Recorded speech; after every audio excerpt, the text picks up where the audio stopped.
నమస్తే welcome to 69 TV news కి స్వాగతం నేను రాణి ముందుగా హెడ్లైన్స్ చూద్దాం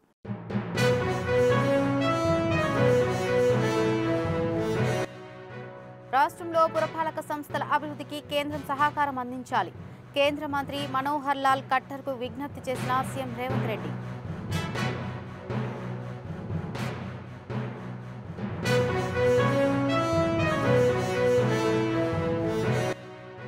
వికారాబాద్ జిల్లా కలెక్టర్ కార్యాలయంలో అభివృద్ధి కార్యక్రమాలు జిల్లా శిక్షణ కేంద్రాన్ని ప్రారంభించిన స్పీకర్ గడ్డం ప్రసాద్ కుమార్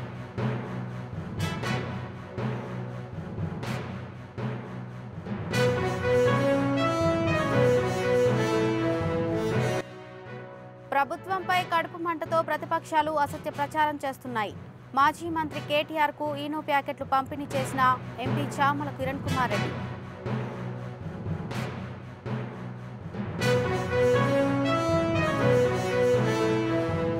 రాష్ట్రంలో పురపాలక సంస్థల అభివృద్ధికి కేంద్రం సహకారం అందించాలని ముఖ్యమంత్రి రేవంత్ రెడ్డి కేంద్ర విద్యుత్తు గృహ నిర్మాణ పట్టణాభివృద్ధి శాఖ మంత్రి మనోహర్ లాల్ ఖట్టర్ కు విజ్ఞప్తి చేశారు గ్రేటర్ హైదరాబాద్ లో చేపట్టబోయే అభివృద్ధి పనులకు 55,652 కోట్లు ఆర్థిక సాయం చేయాలన్నారు శుక్రవారం హైదరాబాద్లోని పట్టణాభివృద్ధి విద్యుత్తు శాఖలపై సంబంధిత ఉన్నతాధికారులతో కేంద్ర మంత్రి సమీక్ష నిర్వహించారు ఈ కార్యక్రమంలో ముఖ్యమంత్రి రేవంత్ రెడ్డి ఉప ముఖ్యమంత్రి భట్టి విక్రమార్క రెవెన్యూ మంత్రి పొంగులేటి శ్రీనివాసరెడ్డి ఎంపీ ఈటల రాజేందర్ సిఎస్ శాంతికుమారి తదితరులు పాల్గొన్నారు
వికారాబాద్ జిల్లా కలెక్టర్ కార్యాలయంలో జరిగిన కార్యక్రమాలలో స్పీకర్ గడ్డం ప్రసాద్ కుమార్ పాల్గొన్నారు కలెక్టరేట్లో 35 కంప్యూటర్లతో పాటు ఇన్ఫర్మేషన్ టెక్నాలజీ ల్యాబ్ జిల్లా శిక్షణ కేంద్రాన్ని ప్రారంభించారు అదేవిధంగా డిఆర్డీఓ సహకార ఇంద్రమ్మ మహిళా శక్తి మన దుకాణం క్యాంటీన్ను స్పీకర్ ప్రారంభోత్సవం చేశారు జిల్లా కలెక్టరేట్లో కోటక్ మహీంద్రా బ్యాంక్ వికారాబాద్ బ్రాంచ్ సహకారంతో అందించిన 2 నూతన అంబులెన్స్ సేవలను స్పీకర్ ప్రారంభించారు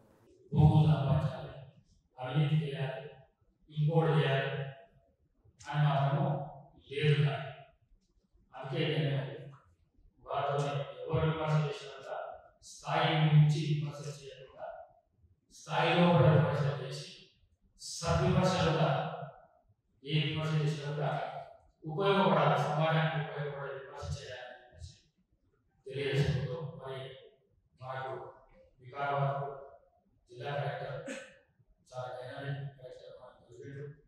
మా ప్రాంతం ముందే తాడు కానీ కారాబాద్ కానీ నది కానీ చాలా వెనుకబడే ప్రాంతాలు కొడంగల్ చాలా వెనుకబడే ప్రాంతాలు మరి వీటి అభివృద్ధిలో కూడా వారి కృషి కూడా ఎదలేదు అలానే పోలీసు వ్యవస్థను ఎక్కడ ఏ జిల్లాలో కూడా కొద్దిగా నాయకుల రాజకీయ నాయకులు కొద్దిగా డిస్టెన్స్ మెయింటైన్ చేస్తారు కానీ మన దగ్గర మన ఎస్పీ గారిని మనం ఇవ్వడం ఏంటంటే వారు కూడా ఎన్నో ప్రజలను ఎదుర్కొంటే పోలీస్ వ్యవస్థ నుంచి తెలిసేదానికంటే కూడా ప్రజలను జరిగినప్పుడు వారికి ఇచ్చిన సమాచారంతో వారు కూడా సంతోషపడతారు సమాజానికి ఎక్కువ అవకాశం ఉంటుంది వారిని కూడా ఎక్కువ చేసి ప్రతి ప్రోగ్రామ్ వారి ఇన్వాల్వ్మెంట్ పెట్టాలి చూసుకుంటాము మరి మరొకసారి ఈ కాంగ్రెస్ ప్రభుత్వానికి కానీ ఈ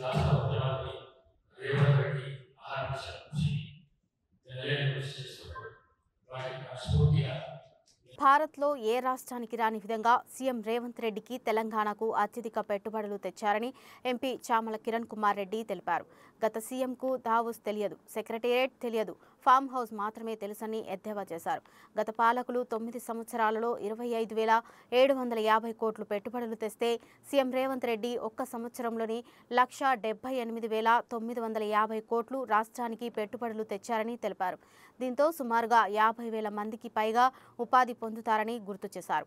బీఆర్ఎస్ నాయకులు అత్యుత్సాహం, కడుపు మంటతో ప్రభుత్వం చేసే అభివృద్ధి సంక్షేమ కార్యక్రమాలను చూసి ఓర్వలేక మాట్లాడుతున్నారని, కడుపు మండితే మీ కుటుంబ సభ్యులు అందరూ ఈనో తాగండని ఈనో ప్యాకెట్లు కొరియర్ చేశారు ఎంపీ చామల కిరణ్ కుమార్ రెడ్డి. ఈ రోజు మన ప్రపంచవ్యాప్తంగా చూస్తున్నాం. అమెజాన్ అనేది అమెరికా సంస్థ ప్రపంచాన్ని ఏలుతున్నటువంటి పరిస్థితి. డేటా సెంటర్లు పెట్టడానికి 60,000 కోట్ల దాకా పెట్టుబడి పెడతామని చెప్పి వాళ్ళ ప్రతినిధులు వచ్చి మన ముఖ్యమంత్రి వారిని, మన మంత్రి గారిని, మనకున్నటువంటి ఐఏఎస్ అధికారులను కలవడం జరిగింది. రామ్కీ గ్రూప్ అది కూడా ఒకప్పుడు తెలుగు రాష్ట్రాలకు సంబంధించిన కంపెనీ. మన దగ్గర వేస్ట్ మేనేజ్మెంట్ కూడా చేసారు గతంలో. వాళ్ళు కూడా development integrated industrial park, development eco town, dry port 5,000 కోట్లు ఇన్వెస్ట్ చేస్తామని ముందుకు వచ్చారు. ఇన్ఫోసిస్, విప్రో వాళ్ళు రెండు కూడా ఆల్రెడీ మన దగ్గర ఐటీ కంపెనీలు ఉన్నాయి, ఎక్స్పాన్షన్కి వస్తున్నారు. వాళ్ళు కూడా హెచ్సిఎల్ మాదిరిగా ఈ రెండు కూడా ఇంకా గోపాన్పల్లిలో, పోచారంలో ఉన్నటువంటి ఈ రెండు కంపెనీలు. ఇన్ఫోసిస్ వచ్చి పోచారంలో ఉంది, మీరు అందరూ చూస్తారు ఇన్ఫోసిస్ ఎక్కడ ఉందో. వాళ్ళు కూడా మేము ఎక్స్పాండ్ చేసాము ఇంకా ఎక్కువ ఎంప్లాయ్మెంట్ క్రియేట్ చేయడానికి అని చెప్పి. విప్రో అనే వాళ్ళు కూడా వాళ్ళు ఎక్స్పాన్షన్, వాళ్ళది ఉన్నది గోపాన్పల్లిలో ఉంది. ఇలా పోతే సుహానా మసాలా అని centre for excellence for chilli farmers, అంటే రైతుల కోసము వీళ్ళు కూడా R&D ట్రైనింగ్ ఇన్స్టిట్యూట్ మన దగ్గర పెట్టడానికి ముందుకు వస్తున్నారు. అందరికంటే ఎక్కువ Sun petrochemicals pump storage project కి 45,000 కోట్లు, 45,500 కోట్లు తోటి ముందుకు వస్తున్నట్టు ఫార్మల్ అగ్రిమెంట్ సైన్ చేసారు. JWS UAV మ్యానుఫ్యాక్చరింగ్ కి 800 కోట్లు, JCK గ్రూప్ డేటా సెంటర్ కి 4,500 కోట్లు, టిల్మ్యాన్ గ్లోబల్ హోల్డింగ్స్ డేటా సెంటర్ 15,000 కోట్లు, Maitra engineering solar 2.4 GW and module 2.4 GW unit 7,000 కోట్లు. ఇక పోతే లాస్ట్ కు ఎక్లత్ హెల్త్ సొల్యూషన్ అనే వాళ్ళు కూడా ఇక్కడ ఉన్నారు, వాళ్ళు కూడా ఎక్స్పాన్షన్ వస్తారు. ఇవన్నీ 1,78,950 కోట్లు. ఇప్పుడు వచ్చిన సమస్య ఏంటంటే ఇంత పెట్టుబడి తెస్తే మరి ఏం చేయాలని పొద్దు నుంచి నిద్రపట్టని పరిస్థితులు ఉంది బీఆర్ఎస్ పార్టీ నాయకులు. ముఖ్యంగా వీళ్ళందరి కడుపు మంటతోటి చెడు ప్రచారం చేస్తున్నారు. ఈ కంపెనీలు ఏవి కూడా చిన్న సన్న కంపెనీలు కాదు, నేను చెప్పిన పేర్లు. వీళ్ళందరూ కూడా దావోస్ కి పోయి, దావోస్ లో తెలంగాణ పెట్టినటువంటి ఆఫీస్, మనం ఇక్కడ ఒక ఆఫీస్ ఎస్టాబ్లిష్ చేస్తాం, ఆఫీస్ కి ప్రత్యేకంగా వచ్చి వాళ్ళ ప్రతినిధులు రేవంత్ రెడ్డి గారిని పర్సనల్ గా కలిసి ఫార్మల్ గా 1 గంట 2 గంటలు వాళ్ళకున్న అవసరాలు ముచ్చటించుకున్న తర్వాతనే ఈ యొక్క ఫార్మల్ అగ్రిమెంట్స్ చేయడం జరిగింది. మేడ్చల్ జిల్లా గుండ్ల పోచంపల్లి మున్సిపాలిటీలో 6,08,00,000 నిధులతో అభివృద్ధి పనులకు తెలంగాణ ప్రభుత్వ చీఫ్ విప్ పట్నం మహేందర్ రెడ్డి, ఎంపీ ఈటల రాజేందర్, ఎమ్మెల్యే మల్లారెడ్డి ప్రారంభోత్సవాలు, శంకుస్థాపనలు చేశారు. ఈ సందర్భంగా పట్నం మహేందర్ రెడ్డి మాట్లాడుతూ ఇచ్చిన మాట ప్రకారం ముఖ్యమంత్రి రేవంత్ రెడ్డి 6 గ్యారంటీలలో 3 నెరవేర్చారని అన్నారు. ప్రభుత్వం ప్రతిష్టాత్మకంగా గ్రామాలలో, మున్సిపాలిటీలలో సభలు నిర్వహించి రేషన్ కార్డులు, ఇందిరమ్మ ఇండ్లు, ఇతర పథకాలను ప్రజలకు అందింపజేసేందుకు కృషి చేస్తుందని తెలిపారు.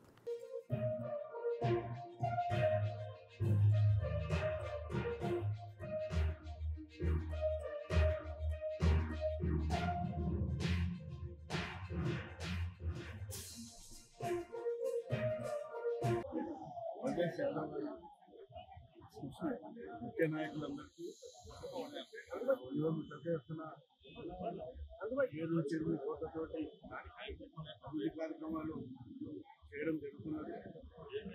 మున్సిపాలిటీలో పెద్ద ఎత్తున ఎక్కువ లేని విధంగా, గత ప్రభుత్వంలో ఎక్కువ లేని విధంగా ఈ ప్రభుత్వంలో 5,000 నుంచి 6,000 కోట్ల వరకు అన్ని మున్సిపాలిటీలు కూడా ఇవ్వడం కూడా జరుగుతున్నది. దాంట్లో భాగంగా 260 కోట్లు ఇక్కడ శాంక్షన్ ఇచ్చి మరి డబ్బులు కూడా రావడం కూడా జరిగింది. పెద్ద ఎత్తున అభివృద్ధి కార్యక్రమాలు చేసుకోవడం జరుగుతున్నది. ఏదైతే గౌరవ ముఖ్యమంత్రి గారు అధికారానికి వచ్చిన తర్వాత 6 గ్యారెంటీలు అని చెప్పినారు. దాంట్లో మూడు గ్యారెంటీలు మాట ప్రకారం ఇవ్వడం కూడా జరిగింది. మిగతా గ్యారెంటీలు 26 జనవరి అంటే ఎల్లుండి లోపే రైతులకు అకౌంట్లో డబ్బులు వేయడం కానీ, అదేవిధంగా ఇల్లు ఇచ్చే కార్యక్రమం కానీ, అదేవిధంగా రేషన్ కార్డు ఇచ్చే కార్యక్రమం కూడా మరి తెలంగాణ రాష్ట్రంలో గ్రామాల్లో సభలు పెట్టి ప్రతి వాళ్ళల్లో కూడా సభలు పెట్టి అధికారులు ప్రజల వద్దకే వచ్చి మరియు లబ్ధిదారులందరూ కూడా ఇవ్వాలనే ఉద్దేశంతో మరి ముఖ్యమంత్రి గారు మంచి కార్యక్రమం. దావోస్ పర్యటనలో సీఎం రేవంత్ రెడ్డి పెట్టుబడులు తేవడంలో విఫలమయ్యారని ప్రతిపక్షాలు ఆరోపిస్తుంటే దేశంలో ఏ రాష్ట్రంలో రాని విధంగా తెలంగాణకు పెట్టుబడులు తెచ్చారని కాంగ్రెస్ నేతలు ప్రచారం చేస్తున్నారు. బీఆర్ఎస్ నేతలకు కడుపు మంటతోనే ప్రభుత్వంపై అసత్య ఆరోపణలు చేస్తున్నారంటూ జనరల్ సెక్రటరీ చరణ్ కౌశిక్తో మా ప్రతినిధి face to face. CM Revanth Reddy విదేశీ పర్యటన ముగించుకొని స్వదేశీకి వచ్చారు. భారీ పెట్టుబడులతో ఇక్కడికి వచ్చారని చెప్పేసి కాంగ్రెస్ నేతలు భావిస్తున్న పరిస్థితి కనబడుతుంది. కానీ భారీ పెట్టుబడులు ఎంతవరకు సక్సెస్ అయ్యాయని చెప్పేసి ప్రతిపక్షాలు ఆరోపిస్తున్నాయి. ప్రస్తుతం మనతో పాటు మాట్లాడడానికి TPCC general secretary Charan Kaushik గారు ఉన్నారు. చెప్పండి, గతంలో కూడా ఒకసారి దావోస్ పర్యటన ముగించుకొని 48,000 కోట్ల పెట్టుబడులతో ఇప్పటికీ సీఎం రేవంత్ రెడ్డి మొట్టమొదట ఎక్కువ పెట్టుబడులతో వచ్చారని చెప్పేసి మీరు ప్రతిసారి అక్కడ స్వాగతించిన పరిస్థితి కనబడుతుంది. ఈసారి కూడా మరొకసారి 178,000 కోట్లతో పెట్టుబడులతో ఇక్కడికి వచ్చారంటున్నారు. ఈ పోయినసారి పెట్టుబడులు ఎంతవరకు సాధ్యమైనాయండి? అంటే పోయినసారి ఒప్పందాలు చేసుకున్నటువంటి 18 సంస్థలకు సంబంధించి 16 కంపెనీలు ఆల్రెడీ తెలంగాణ రాష్ట్రంలో వారి పెట్టుబడులకు సంబంధించినటువంటి కంపెనీలు కొన్ని స్టార్ట్ అయినాయి, కొన్ని ప్రోగ్రెసివ్లో ఉన్న పరిస్థితి. అదే కాకుండా రెండోసారి మొన్న సింగపూర్ కావచ్చు, అదేవిధంగా ఇప్పుడు దావోస్ కావచ్చు, కాంగ్రెస్ ప్రభుత్వం అధికారంలోకి వచ్చిన తర్వాత ఇప్పుడు అయితే సెకండ్ సారి పోయినప్పుడు 178,950 కోట్ల రూపాయలు, చాలా పెద్ద ఎత్తున 25 సంస్థలతో ఒప్పందం చేసుకొని, అదే కాకుండా పోయినసారి కన్నా కూడా 3 రేట్లు ఎక్కువ. గతంలో కేసీఆర్ గారు ఈనాడు కూడా విదేశాలు సందర్శించిన సందర్భం లేదు. అదే కాకుండా కేసీఆర్ గారు పోకున్నా కూడా కేటీఆర్ గారు మధ్యలో 3 సంవత్సరాలు పోయినప్పటికీ కూడా వారు తెచ్చినటువంటి పెట్టుబడులు 20,000 కోట్ల చిల్లర మాత్రమే. కాంగ్రెస్ ప్రభుత్వం వచ్చిన తర్వాత 2,20,000 కోట్ల రూపాయలు, అంటే పోయినసారి 40,000 కోట్ల రూపాయలు, ఇప్పుడు 1,78,000 కోట్లు, అంటే దాదాపు 2,20,000 కోట్ల రూపాయల పెట్టుబడితోటి తెలంగాణ అభివృద్ధి ఏకైక లక్ష్యంగా తెలంగాణ రాష్ట్రంలో కాంగ్రెస్ ప్రభుత్వం అధికారంలోకి వచ్చిన తర్వాత విదేశీ పెట్టుబడులు కావచ్చు, స్వదేశీ పెట్టుబడులు కావచ్చు, అదేవిధంగా హైదరాబాద్ గ్రోత్ కావచ్చు, ట్రిపుల్ కావచ్చు, ఇవన్నీ కూడా చేస్తున్నటువంటి అభివృద్ధిని చూసి పెద్ద ఎత్తున విదేశీ పెట్టుబడులను కూడా తెలంగాణ రాష్ట్రం రాబోతా ఉన్నాయి. కాబట్టి తెలంగాణ రాష్ట్రంలో నిరుద్యోగం పారదర్శక అంశం కావచ్చు, ఉద్యోగాలు కల్పించే ప్రయత్నం కావచ్చు, తెలంగాణ డెవలప్మెంట్ కావచ్చు, ఇవన్నీ కూడా ఎప్పటికప్పుడు ప్రభుత్వం అప్రమత్తం అవుతూ అదేవిధంగా ఇండస్ట్రియలిస్ట్ని ఆకర్షించే ప్రయత్నం చేస్తుంది. కాబట్టి విదేశీ పెట్టుబడులు తెలంగాణ రాష్ట్రానికి పెద్ద ఎత్తున ఆంధ్ర రాష్ట్రానికి కన్నా కూడా చంద్రబాబు నాయుడు అనుభవం ఉన్నటువంటి ముఖ్యమంత్రి అయినప్పటికీ కూడా తెలంగాణ రాష్ట్రానికే భారతదేశంలో గణనీయమైన పెట్టుబడులు వస్తున్నాయంటే అది కాంగ్రెస్ ప్రభుత్వం చేస్తున్న కృషి అని చెప్పేసి తెలంగాణ సమాజం అంతా కూడా హర్షం వ్యక్తం చేస్తాం. అంటే ముఖ్యంగా ఈసారి వచ్చినటువంటి పెట్టుబడులలో ముఖ్యంగా చూసినట్టు దాదాపు 3-4 సంస్థలకు సంబంధించి ఇటు మెగా కావచ్చు, ఇంక ఇతరత్ర కావచ్చు, హైదరాబాద్ యొక్క కూడా వాటికి సంబంధించినటువంటి పెట్టుబడులకు వేదికగా చేసుకోవచ్చు. కానీ వాటిని మాట్లాడడానికి దావోస్ దాకా వెళ్లాల్సిన అవసరం ఏమొచ్చింది, గొప్పలు చెప్పుకోవడం కాకపోతే అని చెప్పేసి దావోస్ లో ఎకనామిక్ మీట్ జరుగుతూ ఉంది. 55వ అంతర్జాతీయ ఎకనామిక్ మీట్ అనేది దావోస్ లో ఏర్పాటు చేశారు. ఇదేదో హైదరాబాద్లో లేకపోతే తెలంగాణలో లేకపోతే ఇండియాలో ఉంటే ఇక్కడికి పోయేవాళ్ళు కదా. అక్కడ ప్రపంచ వేదిక మీద రకరకాల దేశాల వాళ్ళు పెట్టుబడులకు వస్తూ ఉన్నారు. అక్కడికి మహారాష్ట్ర సంబంధించినటువంటి ఫడ్నీస్ గారు కూడా వచ్చారు. ఇప్పుడు కిషన్ రెడ్డి గారు ఏమంటారు, అక్కడ ఎందుకు పోయినా, మరి ఫడ్నీస్ ఎందుకు వచ్చిండు? తెలంగాణ నుంచి ముఖ్యమంత్రి గారు పోయారు, ఆంధ్ర నుంచి చంద్రబాబు నాయుడు గారు పోయారు, ఎన్డీఏలో భాగస్వామ్య పక్షంగా అక్కడ ఆంధ్ర రాష్ట్రంలో ఉన్నారు. మరి మీ ప్రభుత్వాలు మీ పార్టీకి సంబంధించిన వాళ్ళైతే పోవచ్చు, అంటే తెలంగాణ వెనుకపోవాలని చెప్పి కిషన్ రెడ్డి గారు కోరుకుంటారా? లేదు, బీఆర్ఎస్ పార్టీ ఆయన ఎందుకు రాలే పెట్టుబడులు, ఎందుకు మీ ముఖ్యమంత్రి గారు పోలేదు?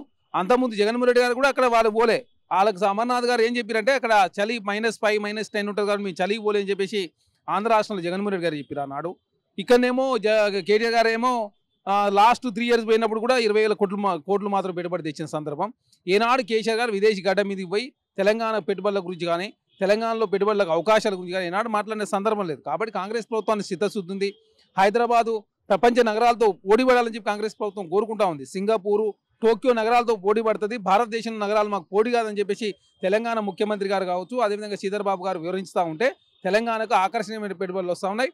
ట్రిపుల్ కావచ్చు, అదే మూసి పునర్జీవించే కార్యక్రమం కావచ్చు, హైడ్రా కావచ్చు, అదేవిధంగా మెట్రో విస్తరణ కావచ్చు, పోర్ట్ సిటీ కావచ్చు, హైదరాబాద్లో ఐటీ అవకాశాలు మెరుగవుతున్నాయి, 16% ఎక్స్పోర్ట్ పెరిగినాయి అని చెప్పేసి పవర్ పాయింట్ ప్రజెంటేషన్ చేయడంతో విదేశీ పెట్టుబడులన్నీ కూడా తెలంగాణ గడ్డ మీదకి వస్తున్నాయి. కాబట్టి దాన్ని చూసి ఓరలేక బీఆర్ఎస్ పార్టీ అదేవిధంగా భారతీయ జనతా పార్టీ విమర్శలు చేస్తున్నా కనపడతాం. అంటే ముఖ్యంగా గతంలో వచ్చినటువంటి 48,000 కోట్లు కావచ్చు, ఇప్పుడు 178,000 కోట్లకు సంబంధించి కావచ్చు, వీటిలో ఎంతసేపు ఈ ఫిగర్ ని చెప్పుకొని మీరు గొప్పలు చెప్తున్నారు తప్ప వాటిలో ఎంతవరకు సాధ్యం అవుతుందని చెప్పేసి ప్రజలకు చెప్పే ప్రయత్నం ఎప్పుడైనా చేశారా?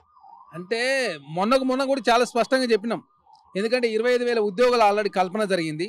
అదే కాకుండా మైక్రోసాఫ్ట్ సంబంధించినటువంటి సంస్థలు కూడా సెకండ్ యూనిట్ ఇక్కడ ప్రారంభించారు. అదే కాకుండా పర్మిషన్లు కూడా ఇచ్చినాం. 19 యూనిట్లకు సంబంధించి పర్మిషన్లు కూడా రాష్ట్ర ప్రభుత్వం ఇచ్చిందని చెప్పేసి చాలా సందర్భాల్లో మేము 160 హామీలు నెరవేర్చినాం. దాంట్లో కూడా 1 year అయిన సందర్భంగా కూడా మేము ప్రజల గురించే ప్రయత్నం చేసినాం. అంటే బీఆర్ఎస్ పార్టీ ఏంటంటే మేము దావోస్ పోయింది దావోస్ చేసుకుంటాం కాదు, పోయింది దావోస్ పోయింది డెవలప్మెంట్ కోసం, ఆస్ట్రేలియా పోయింది అభివృద్ధి కోసం. తెలంగాణలో స్పోర్ట్స్ని అభివృద్ధి చేయాలంటే ఏ విధంగా ఆస్ట్రేలియాలో ఏ విధంగా అనుకూలమైన వాతావరణం ఉంది, తెలంగాణలో ఏ విధంగా అనుకూల వాతావరణం క్రియేట్ చేయాలని చెప్పేసి ఇక్కడ ఒక బృందం ఆస్ట్రేలియా పోయింది, ఇంకో బృందం సింగపూర్కు పోయింది. అదే కాకుండా ముఖ్యమంత్రి గారు ఏకంగా దావోస్ పోయిన పరిస్థితి. బీఆర్ఎస్ పార్టీ ఏంటంటే ప్రతిదాన్ని రాజకీయం చేసే ప్రయత్నమే. అదే కాకుండా గ్రామ సభలు జరుగుతున్నాయి, గ్రామాల్లో పోవాలి కదా బీఆర్ఎస్ పార్టీ ఎమ్మెల్యేలు, పోకుండా ఇక్కడ హైదరాబాద్ కోసం మీరు ఎందుకు రాజకీయం చేస్తారు? మరి అంటే వాళ్ళు కూడా అదే ప్రశ్నిస్తున్నారు. గ్రామ సభలు నిర్వహిస్తున్నారు, 26న పథకాలు అమలు కాబోతున్నాయి. ఇప్పుడు గ్రామ సభల ద్వారా ఫైనల్ అయిన లిస్టునే పథకాలకు అర్హులుగా భావించే ప్రక్రియ ఉంది అని చెప్పేసి ఒకవైపు కాంగ్రెస్ ప్రభుత్వం నాయకులు చెప్తున్నప్పటికీ గ్రామ సభల్లో చాలా అడ్డంకులు ఎదురవుతున్నాయి, ప్రజలు అధికారులపైకి తిరగబడుతున్నారు. కానీ ఏ ఒక్క నాయకుడు కూడా ప్రజల మధ్యకు వచ్చి వాళ్ళను పరిష్కారం చూపే దిశగా ఎవరు ప్రయత్నం చేయట్లేదు అని చెప్పేసి వాళ్ళు మాట్లాడుతున్నారు. కాంగ్రెస్ పార్టీకి సంబంధించి 65 మంది ఎమ్మెల్యేలు ఉంటే ఒక ఇద్దరు ముఖ్యమంత్రి గారు శ్రీధర్ బాబు గారు తప్ప మిగతా వాళ్ళంతా కూడా గ్రామాల్లో ఉన్నారు. 96% ఎక్కడ కూడా చిన్న మొదటి సంఘటన కూడా జరగలే. 4068 గ్రామాల్లో గ్రామ సభలు జరిగితే 96 చోట్ల మాత్రం చిన్న చిన్న సంఘటనలు జరిగినాయి. ఇప్పుడు ప్రజలు ఏమంటారు అంటే బీఆర్ఎస్ పార్టీ ఇవ్వలేదు, కాంగ్రెస్ ప్రభుత్వం ఇస్తుంటే అడుగునే ప్రయత్నం చేస్తున్నారని చెప్పి గ్రామ సభలు కూడా వస్తున్నాయి. ఆనాడు రేషన్ కార్డులు 40,000 రేషన్ కార్డులు ఇస్తే మేము 40 లక్షల రేషన్ కార్డులు ఇవ్వబోతా ఉన్నాం.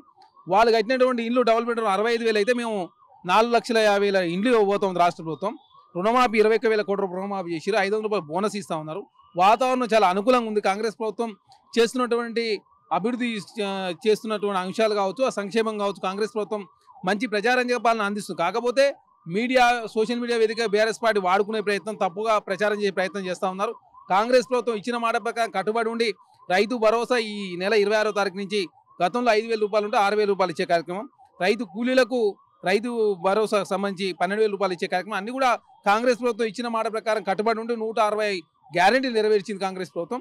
కాకపోతే ప్రచారం చేసుకునే దాంట్లో కాంగ్రెస్ ప్రభుత్వం కొంత వెనుకబడినట్టు కనబడతా ఉంది. ఇప్పుడు గ్రామ సభల్లో ఇప్పటివరకు అప్లై చేసుకున్నటువంటి వాళ్ళు ఒక లిస్ట్ అవుట్ అనేది బయట పెట్టి వీళ్ళ అర్హులు అన్నట్టుగా కూడా చాలా మంది ప్రజలు కొంచెం గందరగోళ పరిస్థితి ఏర్పడింది. కానీ అది లిస్ట్ అవుట్ అయిన పరిస్థితి కాదు. ఇప్పటివరకు వీళ్ళు అప్లై చేసుకున్నారు, చేసుకోని వాళ్ళు చేసుకోండి అనే ఒక క్లారిటీ అనేది వాళ్ళకి ఎందుకు చెప్పట్లేదు?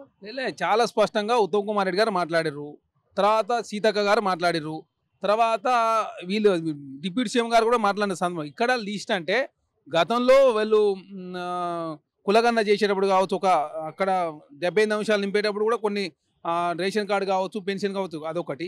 తర్వాత కాంగ్రెస్ ప్రభుత్వం సంక్షేమ కార్యక్రమాల కోసం ఒక సపరేట్ లిస్ట్ తీసుకున్నది.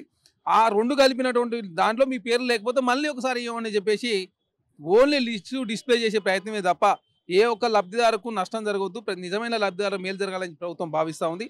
దానిలో భాగంగా ఇందిరమ్మ ఇండ్లు కూడా రాష్ట్రంలో 40 ఏళ్ళ పూరి గుడిసెలు అని చెప్పేసి ప్రభుత్వం భావించింది. అదే కాకుండా రేకుల ఇళ్లకు సెకండ్ ప్రయారిటీ, తర్వాత పెంకుడిళ్లకు థర్డ్ ప్రయారిటీ. అదే కాకుండా ఇక్కడ చెంచులకు, గోండ్రు, ఆదివాసీలకు, తర్వాత కోయ వాళ్ళకు ప్రయారిటీ ఇవ్వాలి ఐటీడీఏ ప్రాంతాలని చెప్పి ప్రభుత్వం భావించింది. వితంతులకు, వికలాంగులకు ప్రయారిటీ ఇవ్వాలని చెప్పి ప్రభుత్వం భావించింది. కాబట్టి అన్ని వర్గాలకు మేలే పనులే కాంగ్రెస్ ప్రభుత్వం చేస్తూ ఉంది. కాబట్టి ఖచ్చితంగా కాంగ్రెస్ ప్రభుత్వం 2014 ముందే ఈ రాష్ట్రంలో ఇందిరమ్మ ఇల్లు 25 లక్షల ఇందిరమ్మ ఇల్లు ఇచ్చింది కాంగ్రెస్ ప్రభుత్వం. ఆనాడు 2004 ముందు 10,000 రూపాయలు ఉండే ఇందిరమ్మ ఇల్లుకు సంబంధించి. కాంగ్రెస్ ప్రభుత్వం వచ్చిన తర్వాతనే 1,25,000 రూపాయలు చేసింది. తర్వాత ఈ 10 సంవత్సరాల కాలంలో వాళ్ళు ఇందిరమ్మ ఇళ్ళకు సంబంధించినటువంటి బకాయిలు కూడా మాఫీ చేయలేదు. కాంగ్రెస్ ప్రభుత్వమే మొన్న బకాయిలు మాఫీ చేసారు దాదాపు 300 కోట్ల రూపాయలు.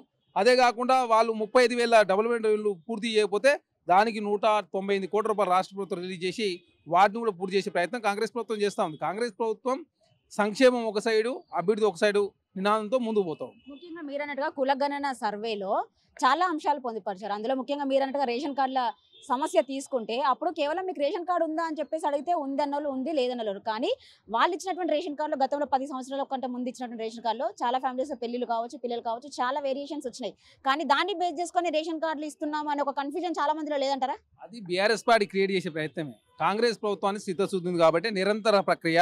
ఎందుకంటే కొంతమంది చస్తుంటారు, పుడుతుంటారు కాబట్టి యాడింగ్ కావచ్చు, డిలీటింగ్ కావచ్చు. కొంతమంది అంటే కోటీశ్వర్లు, లక్షాధికారులు అవుతున్నప్పుడు వాళ్ళు ఎలిజిబిలిటీ కూడా కోల్పోయే పరిస్థితి ఉంటుంది. కొంతమంది ఆర్థిక పరిస్థితి కిందికి పోయే అవకాశం ఉంటుంది. కాబట్టి ఇది నిరంతర ప్రక్రియ అని చెప్పేసి ఉత్తమ్ కుమార్ రెడ్డి గారు సివిల్ సప్లై మినిస్టర్గా చాలా స్పష్టంగా వారు చెప్పారు. పంచాయతీరాజ్ శాఖ మంత్రిగా సీతక్క గారు ఆల్రెడీ వివరించారు. ఆర్థిక శాఖ మంత్రిగా బట్టి విక్రమార్క గారు మాట్లాడారు. ముఖ్యమంత్రి గారు కావచ్చు, శ్రీధరబాబు గారు విదేశీ పర్యటన ఉంటే కూడా ఎక్కడ కూడా సంక్షేమ విషయంలో కాంగ్రెస్ ప్రభుత్వం వెనకపోవడం లేదు. కాంగ్రెస్ ప్రభుత్వం ప్రజలకు మేలే పనులు మాత్రమే కాంగ్రెస్ ప్రభుత్వం చేస్తూ ఉంది. అనవసరంగా రాజకీయం చేసే ప్రయత్నం బీఆర్ఎస్ పార్టీ చేస్తూ ఉంది. ఖచ్చితంగా మీరు చూస్తారు, ఈ నెల తర్వాత రైతు భరోసా కావచ్చు, రైతు కూలీలకు ఇచ్చే పరిహారం కావచ్చు, అదే కాకుండా ఇందిరమ్మ ఇండ్లు కావచ్చు, ఇవన్నీ కూడా పథకాలన్నీ ప్రజలకు పూర్తిస్థాయిలో అందినట్టయితే బీఆర్ఎస్ పార్టీ ఆదరణకరం అవుతుంది. కాబట్టి దాన్ని అడ్డుకునే ప్రయత్నం బీఆర్ఎస్ పార్టీ చేస్తాం. ఇప్పుడు చూస్తుంటే చాలా మందికి ఇల్లు లేని పేదవాళ్ళు చాలా మంది ఉన్నారు. మీరు ఇస్తానటువంటి నియోజకవర్గంలో 3,500 ఇల్లు ఒక సంవత్సరానికి అది ఫుల్ఫిల్ అవుతుంది అంటారా? ఈ రోజు కూడా చాలా మంది పీసీసీ దగ్గరికి వచ్చారు, ఇల్లు లేని వాళ్ళు, ఇదంతా కన్ఫర్మ్ అంటారా? ఇది ప్రాథమిక దశలో 4,50,000 ఇండ్లు, నెక్స్ట్ ఇంకో second phase, third phase, fourth ఫేజ్లో కూడా ఇండ్లు ఇవ్వబోతా ఉంది. కాబట్టి 25 లక్షల ఇండ్లు 2014 ముందు ఇచ్చినాం. మళ్ళీ కాంగ్రెస్ ప్రభుత్వం 4 సంవత్సరాల కాలం ఇంకొక 25 లక్షల ఇండ్లు, అంటే దాదాపు 50 లక్షల ఇండ్లు కదా. మీరు ఇచ్చింది 65 ఇండ్లు, మీరు ఇచ్చి 65,000 ఇండ్లు ఇచ్చి 10 సంవత్సరాల కాలం అధికారంలో మీరు మాట్లాడితే ఎవరు హర్షిస్తారు? తెలంగాణ సమాజం కాంగ్రెస్ ప్రభుత్వం ఇచ్చిన మాట ప్రకారం ఖచ్చితంగా ప్రతి హామీ నెరవేర్చే ప్రయత్నంలో కాంగ్రెస్ ప్రభుత్వం ముందుకు పోతా ఉంది. ఖర్చులు ఎక్కువ చేసుకుని ఆదాయ మార్గాలు పెంచుకుంటా ఉన్నాం. దానిలో భాగంగా ఐటీ ఎక్స్పోర్ట్స్ 16% పెరిగాయి. అదే కాకుండా తెలంగాణ రాష్ట్రంలో జీడిపి 3.2% నుంచి 4.8% పెరిగిన సందర్భం. దేశ జీడిపి 8.2 నుంచి 6.2కు పడ్డ పరిస్థితి. 4 సంవత్సరాల కనిష్ట స్థాయికి పడ్డా కూడా తెలంగాణ రాష్ట్రంలో ఆర్థిక వ్యవస్థను గాడిలో పెట్టే ప్రయత్నం కూడా తెలంగాణ రాష్ట్రంలో కాంగ్రెస్ ప్రభుత్వం చేస్తూ ఉంది. ఖచ్చితంగా అభివృద్ధి ఒక సైడు, సంక్షేమాన్ని ఒక సైడ్ తీసుకొచ్చే ప్రయత్నంలో భాగంగా కాంగ్రెస్ ప్రభుత్వం ముందుకు పోతాం. ఇది మొత్తానికి కాంగ్రెస్ పార్టీ ఖచ్చితంగా అనుకున్నదానికి కట్టుబడి ఉంటుంది. గతంలో కూడా కాంగ్రెస్ పార్టీ ఇచ్చినటువంటి ఇల్లులే తర్వాత కూడా ఇప్పుడు కూడా కాంగ్రెస్ పార్టీ మరోసారి ఇందిరమ్మ ఇళ్లను ప్రవేశపెట్టబోతుంది. కేవలం ఏదైతే గ్రామ సభల్లో నిర్వహించేటువంటి అంశాలకు సంబంధించి ఇప్పటికే తదితర మంత్రులు కూడా దానికి సంబంధించినటువంటి వివరణ ఇచ్చారు. కానీ కేవలం బీఆర్ఎస్ పార్టీ రాజకీయం కోసమే కుట్రలు చేస్తుందని చెప్పేసి చరణ్ కౌశిక్ చెప్తున్న పరిస్థితి ఉంటుంది. Camera person Srikanth, Pavitha, 6 TV Hyderabad. Rachakonda పోలీసులు ఫేక్ కరెన్సీ తయారీ గ్యాంగ్ గుట్టురట్టు చేశారు. ఎస్ఓటీ మహేశ్వరం జోన్ పోలీసులకు అందిన విశ్వసనీయ సమాచారం ఆధారంగా పహాడీ షరీఫ్ పోలీసులతో కలిసి నిందితుడిని అదుపులోకి తీసుకున్నారు. మహబూబ్ నగర్కు చెందిన 26 ఏళ్ల కర్లీ నవీన్ కుమార్ అనే వ్యక్తి ఫేక్ కరెన్సీ తయారీలో ప్రధాన నిందితుడిగా గుర్తించారు. గ్రాఫిక్ డిజైనర్గా వృత్తి కొనసాగిస్తున్న నవీన్ తేలికగా డబ్బు సంపాదించాలనే దురుద్దేశంతోనే తన డిజైన్ నైపుణ్యాన్ని చెడుగా ఉపయోగించాడు. నకిలీ నోట్లు తయారు చేసి వివిధ రాష్ట్రాల్లో చలామణి చేస్తున్న పోలీసులు తెలిపారు. నిందితుడి వద్ద నుండి 5 లక్షల విలువైన నకిలీ నోట్లను స్వాధీనం చేసుకున్నారు. ఫేక్ కరెన్సీ ముద్రించేందుకు ఉపయోగించే ప్రింటర్, పేపర్, ఇంక్ తదితర సామాగ్రిని కూడా పోలీసులు స్వాధీనం చేసుకున్నారు.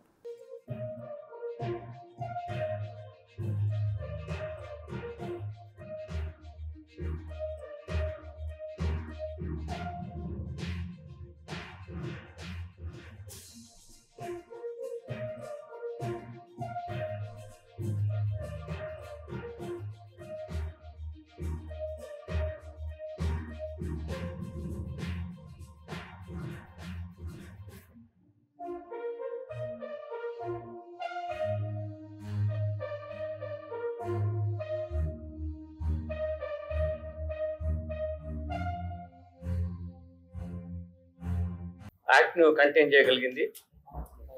Counterfeit currency first time maybe after new currency introduction అయిన తర్వాత కౌంటర్ఫిట్ కరెన్సీతో సీజ్ చేయడంతో పాటు మేకింగ్ ప్రాసెస్ ను కూడా టోటల్ గా అన్రావెల్ చేయడంతో పాటు వాటిలో ఈ కౌంటర్ఫిట్ కరెన్సీ తయారు చేయడం కోసం యూజ్ చేస్తున్నటువంటి ప్రింటర్స్ ని సీజ్ చేయడం జరిగింది. అంతేకాకుండా వాళ్ళు తీసుకొచ్చి పేపర్స్ 45 GSM పేపర్ ద్వారా quality, texture same like resembling our genuine currency note ఉన్నటువంటి ఆ పేపర్ను కూడా మనం సీజ్ చేయడం జరిగింది. దీనివల్ల ఒక end to end best way of investigation ద్వారా క్రిమినల్స్ పట్టుకోవడం, ఎంటైర్ గ్యాంగ్ యాక్టివిటీని మనము బయటకు తీయడం జరిగింది. ఇప్పుడు ఒక అక్యూజ్ని పట్టుకోవడము 5 lakh rupees counterfeit currency 500 denomination లో వాళ్ళు సీజ్ చేయడం జరిగింది అతని దగ్గర. ఇతను బేసికలీ మన మహబూబ్ నగర్ దగ్గర జడ్చర్ల దగ్గర దివిటిపల్లి విలేజ్ నుంచి వచ్చాడు. ఇతను ఇంతకుముందు పాలిటెక్నిక్ చేసిన తర్వాత, సివిల్ ఇంజనీరింగ్ చేసిన తర్వాత మల్టీమీడియా దాంట్లో కోర్స్ చేశాడు కొంచెం. Then during covid time unemployment అవన్నీ ఇష్యూస్ వచ్చి ఫైనాన్షియల్ కొంచెం క్రైసిస్ వెళ్ళిపోయి he wanted to make fast buck, తొందరగా డబ్బు సంపాదించాలి ఇల్లీగల్ మెథడ్స్లో అని ప్రయత్నం చేస్తున్నప్పుడు అతనికి నవీన్ కుమార్ అనే అతనికి మహబూబ్ నగర్ జడ్చర్ల నివాసికి వినోద్ అనే ఒక ఫ్రెండ్ కర్నూలు అతను కూడా కలిసి ఎలా ఈ మనీ ఎలా చేయాలి, కౌంటర్ఫెయిట్ కరెన్సీ ఎలా చేయాలని డిస్కస్ చేసుకొని వాళ్ళు చిన్న ప్రింటర్ తీసుకొని చేయడం మొదలు పెట్టారు. కానీ అది క్వాలిటీ లేక దాన్ని వాళ్ళు సర్క్యులేట్ చేయలేకపోయినారు. దాని తర్వాత అతను కొంచెం అక్కడ డిఫరెంట్ మెథడ్స్ లో నాలెడ్జ్ గెయిన్ చేసుకోవడం కోసం దీని మీద సర్చ్ చేస్తున్నప్పుడు ఇతను 45 GSM పేపర్ ద్వారా ప్రింట్ చేస్తే బెటర్ క్వాలిటీ వస్తుంది. ఈ సేమ్ టెక్స్చర్ కానీ దాని కన్సిస్టెన్సీ, అపియరెన్స్ ఇవన్నిటి కూడా సేమ్ మెథడ్ లో దాన్ని మ్యానుఫ్యాక్చరింగ్ చేయొచ్చు అనేటువంటి ఉద్దేశంతో ఈ స్టార్టెడ్ కాంటాక్టింగ్. ముఖ్యమంత్రి చంద్రబాబు నాయుడు దావోస్ పర్యటనపై మాజీ మంత్రి కాకాని గోవర్ధన్ రెడ్డి విమర్శలు గుప్పించారు. 2022లో జగన్మోహన్ రెడ్డి కూడా దావోస్ పర్యటనకు వెళ్లారని, అప్పుడు 1,26,000 కోట్ల పెట్టుబడులు తెచ్చారన్నారు. ఇప్పుడు కూటమి ప్రభుత్వం ఎన్ని వేల పెట్టుబడులు తెచ్చిందో చెప్పాలని ఆయన డిమాండ్ చేశారు. జగన్మోహన్ రెడ్డి తెచ్చిన పెట్టుబడులు రాష్ట్ర ప్రజలందరికీ తెలుసన్నారు కాకాని గోవర్ధన్ రెడ్డి. జగన్మోహన్ రెడ్డి గారు వెళ్ళారు. జగన్మోహన్ రెడ్డి గారు ఏ హంగామా లేకుండా వెళ్ళాడు. 2022లో వెళ్ళాడు. వెళ్తే ఆయన ఏమి తెచ్చాడు అనేటువంటిది కూడా చెప్తాం.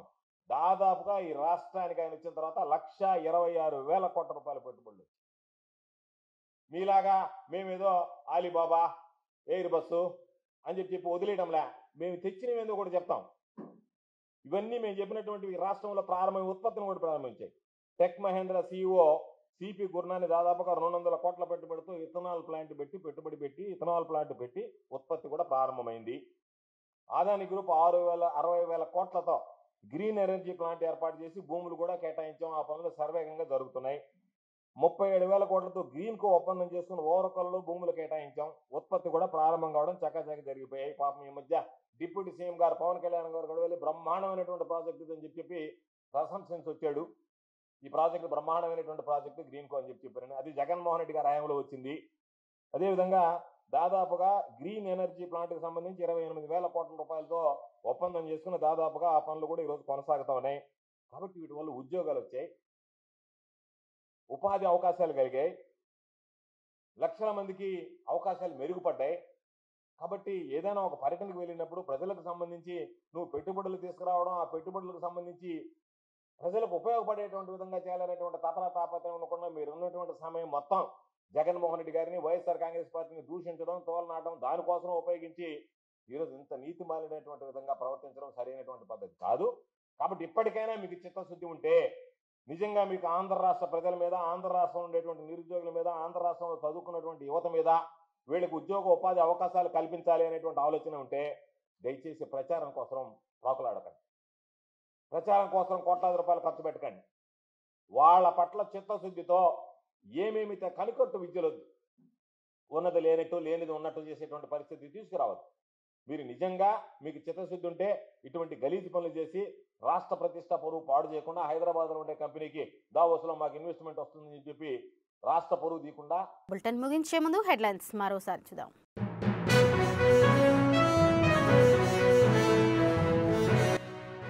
రాష్ట్రంలో పురపాలక సంస్థల అభివృద్ధికి కేంద్రం సహకారం అందించాలి. కేంద్ర మంత్రి మనోహర్ లాల్ ఖట్టర్కు విజ్ఞప్తి చేసిన సీఎం రేవంత్ రెడ్డి.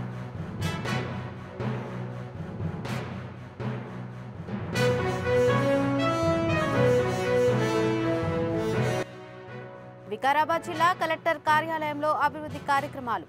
జిల్లా శిక్షణ కేంద్రాన్ని ప్రారంభించిన స్పీకర్ గడ్డం ప్రసాద్ కుమార్.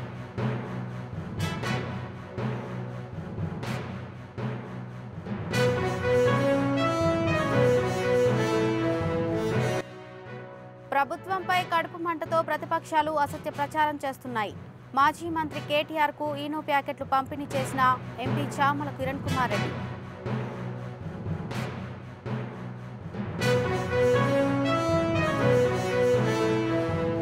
ఇవి ఇప్పటివరకు ఉన్న అప్డేట్స్. మరిన్ని అప్డేట్స్ కోసం చూస్తూనే ఉండండి 6/9 టీవీ న్యూస్.